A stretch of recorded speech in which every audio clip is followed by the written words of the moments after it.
কোর্টে, সুপ্রিম কোর্টে বড় বড় আইনজীবী দিচ্ছি, তার কারণ আমার অনেক চাকরি আটকে গেছে কোর্টের এই রায়টা বেরোনোর পর।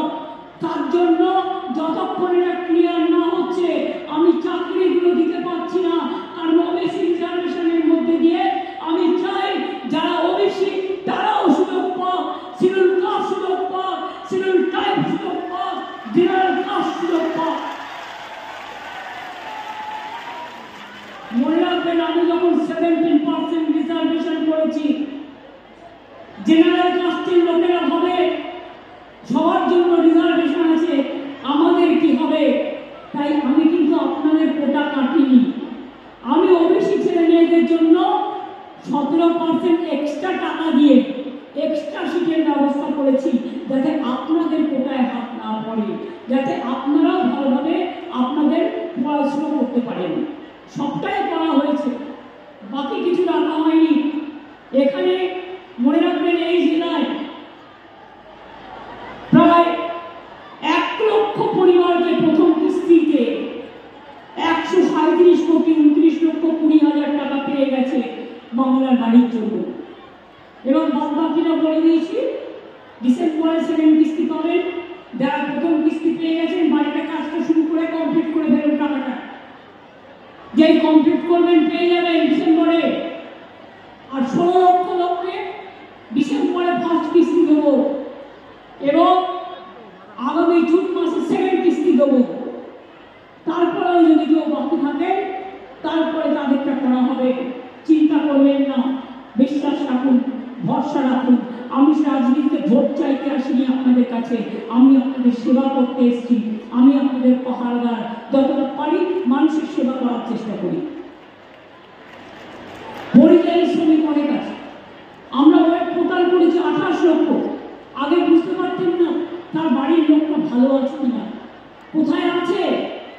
যেমন মৎস্যজীবীরা, মনে রাখবেন মৎস্যজীবীদের জন্য টোটাল হয়েছে, ট্রেকিং কার্ড হয়েছে, তেমনি পরিযায়ী শ্রমিকদেরও আমরা রাখি, যাতে বাড়ির লোক জানতে পারে তারা অসুস্থ হলে, তারা কোনো বিপদে পড়লে সঙ্গে সঙ্গে আমাদের সাথে যোগাযোগ করে। এবং যারা পরিযায়ী শ্রমিক মারা গেছে প্রত্যেককে আমরা সাহায্য করে দিয়েছি।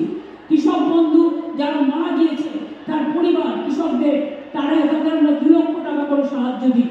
মৎস্যজীবী যারা বাংলাদেশে গিয়ে আটকে গিয়েছিল, সমুদ্র সাথী যারা 2 মাস মাছ তুলতে পারে না, তাদের আমরা 5,000 করে 10,000 টাকা দেবো আগামী বছর থেকে। এটাও আমাদের পরিকল্পনার মধ্যে আছে। কর্মশ্রী আমি বলেছি 100 দিনের কাজ বন্ধ হয়ে গেছিল।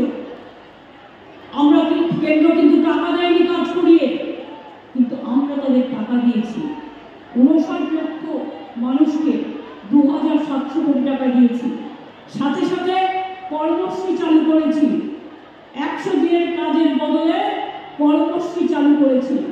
কর্মশ্রী প্রজেক্টেও মালদা জেলায় 3,18,000 মানুষ কাজ পেয়েছেন এবং 438 কোটি টাকা ব্যয় করে 1,73,00,000 ম্যান্ডেট তৈরি করা হয়েছে।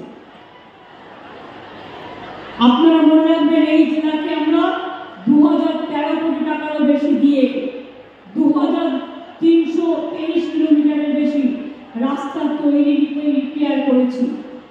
পথশ্রীর আওতাতে প্রায় 400 কিলোমিটার রাস্তা করেছি।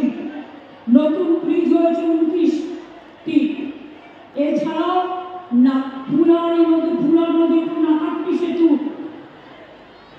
ঘূর্ণিঝড় মানিকচকের উপর সেতু 131 কোটি টাকা, 290 কোটি টাকা। এক একটা সেতুতে কত খরচ হয়। বন্যাতে আপনারা দেখেছিলেন ঘূর্ণিঝড় ভেঙে গেছিল এবং সেখানে নতুন করে রিপেয়ার করা হয়েছে আবার টাকা দিয়ে।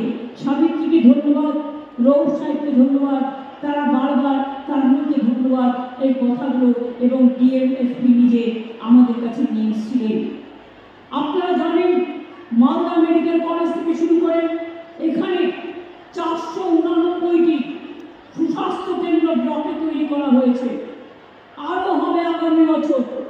আমরা এখনো পর্যন্ত প্রায় 13,700 বাংলায় সুস্বাস্থ্য কেন্দ্র তৈরি করতে পেরেছি। আগামী বছর এটা হবে আরো 14,000, অর্থাৎ দুয়ারে প্রায় স্বাস্থ্য আপনাদের পৌঁছে যাবে। নারায়ণপুরে ইন্ডাস্ট্রিয়াল পার্ক, কালিয়াচকে শিল্প পার্ক, ইংলিশ বাজারে food park, Malda IIT park গড়ে উঠেছে। ৫৭,০০০-এর বেশি ক্ষুদ্র শিল্পে ১ লক্ষ মানুষ কাজ করছেন এবং কর্মরত আছেন, ক্লাস্টার আছে ৪০টি। আমি মনে করি আপনাদের এখানে আম বিদেশে যেমন রপ্তানি করছে, মালদা কিন্তু ভালো করে দেখুন, ইন্ডাস্ট্রি যারা আছেন ইন্ডাস্ট্রিয়ালিস্ট, অনেক কিছু হতে পারে আপনাদের এখানে। একটু মাথা খাটান। মালদা বিহারের বর্ডার, ঝাড়খণ্ডের বর্ডার, বাংলাদেশের বর্ডার। অ্যাডমিনিস্ট্রেশনের দিক থেকে সব প্রশাসনকে সতর্ক যেমন থাকতে হবে, যাতে কোনো গুন্ডা এসে গুন্ডাগিরি না করতে পারে। সাথে সাথে এখানে বিজনেস করা মানে আগে মালদা গৌরবঙ্গের দুয়ার হিসেবে পরিচিত ছিল গেটওয়ে। অর্থাৎ আপনারা এখানে বিজনেস করলে সারা উত্তরবঙ্গ তার সুফল পাবে এবং মালদায় আপনাদের কথা শুনে, ইন্ডাস্ট্রির কথা শুনে আমরা শিল্পনগরী তৈরি করেছি। আরো বেশি করে করুন, আরো ঢেলে সাজান। আর যখন বিজনেস করবেন মনে রাখবেন যে একটা হাতে প্রজেক্ট নেবেন যে আমার বিজনেস দিয়ে আমি 10টা পরিবারকে সাহায্য করব, 10টা গরিব মানুষের ঘর করে দিন না, বেশি টাকা লাগে না। 10টা গরিব মানুষের ঘর করতে বড় জোর 15 লক্ষ টাকা